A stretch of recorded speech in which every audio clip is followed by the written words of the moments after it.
Hello ನಮಸ್ತೆ. ನಾನು ನೀತಾಸ್ ಕಿಚನಿಂದ ನೀತಾ ಬಂದಿದ್ದೀನಿ ಕ್ಯಾರ್ಮಲ್ ಟೀ ಜೊತೆಗೆ. ಮೊದಲಿಗೆ ನಾನಿಲ್ಲಿ ಮಡಿಕೆ ತಗೊಂಡಿದ್ದೀನಿ. ಅದಕ್ಕೆ 2 ಸ್ಪೂನ್ಸ್ ಆಗೋಷ್ಟು ಸಕ್ಕರೆಯನ್ನು ಹಾಕ್ಕೊಳ್ತಾ ಇದ್ದೀನಿ. ಸಕ್ಕರೆ ಮೆಲ್ಟ್ ಆಗಿ ಕ್ಯಾರ್ಮಲ್ ಆಗಬೇಕು, ಅಲ್ಲಿವರೆಗೂ ಚೆನ್ನಾಗಿ ಫ್ರೈ ಮಾಡ್ಕೊಳ್ತಾ ಇರಬೇಕಾಗತ್ತೆ. ನೋಡಿ ಇವಾಗ ಸಕ್ಕರೆ ಚೆನ್ನಾಗಿ ಮೆಲ್ಟ್ ಆಗಿದೆ, ಕ್ಯಾರ್ಮಲ್ ಕೂಡ ಆಗಿದೆ.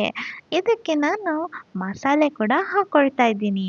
ಅದಕ್ಕೆ ನಾನು ಶುಂಠಿ, ಚಕ್ಕೆ, ಲವಂಗ, ಸೋಂಪು, ಏಲಕ್ಕಿ ಪುಡಿ ಇದಿಷ್ಟನ್ನ ಹಾಕೊಳ್ತಾ ಇದ್ದೀನಿ. ನೋಡಿ ಇದಿಷ್ಟ ಹಾಕಿ ಹಾಗೆ ಫ್ರೈ ಮಾಡ್ತಾ ಇರಬೇಕಾಗತ್ತೆ. ಯಾರಿನ್ನೂ ನನ್ನ ಚಾನಲ್ನ ಸಬ್ಸ್ಕ್ರೈಬ್ ಮಾಡಿಲ್ವೋ ಸಬ್ಸ್ಕ್ರೈಬ್ ಮಾಡಿ, ಲೈಕ್ ಮಾಡಿ, ಶೇರ್ ಮಾಡಿ, ಕಮೆಂಟ್ಸ್ ಮಾಡಿ, ಹಾಗೆ ಸಪೋರ್ಟ್ ಮಾಡ್ತಾ ಇರಿ. ಜೊತೆಗೆ ಬೆಲ್ ಬಟನ್ ಕೂಡ ಪ್ರೆಸ್ ಮಾಡಿ. ಇದು ಬೆಲ್ ಬಟನ್ ಪ್ರೆಸ್ ಮಾಡೋದ್ರಿಂದ ನಾನು ವಿಡಿಯೋ ಪೋಸ್ಟ್ ಮಾಡೋದೆಲ್ಲ ನಿಮಗೆ ನೋಟಿಫಿಕೇಶನ್ ಆಗಿ ಬರುತ್ತೆ. ನೋಡಿ ಇವಾಗ ನಾನು ನೀರು ಕೂಡ ಸೇರಿಸ್ಕೊಳ್ತಾ ಇದ್ದೀನಿ. ನೀರು ಹಾಕಿ ಟೀ ಪೌಡರ್ ಕೂಡ ಹಾಕ್ಕೊಳ್ಬೇಕಾಗತ್ತೆ. ಇದಿಷ್ಟು ಹಾಕಿ ಒಂದು ಕುದಿ ಬರಬೇಕಾಗತ್ತೆ. ಅಲ್ಲಿವರೆಗೂ ನಾವು ಈ ಥರ ತಿರುತ್ತಾ ಇರಬೇಕಾಗತ್ತೆ.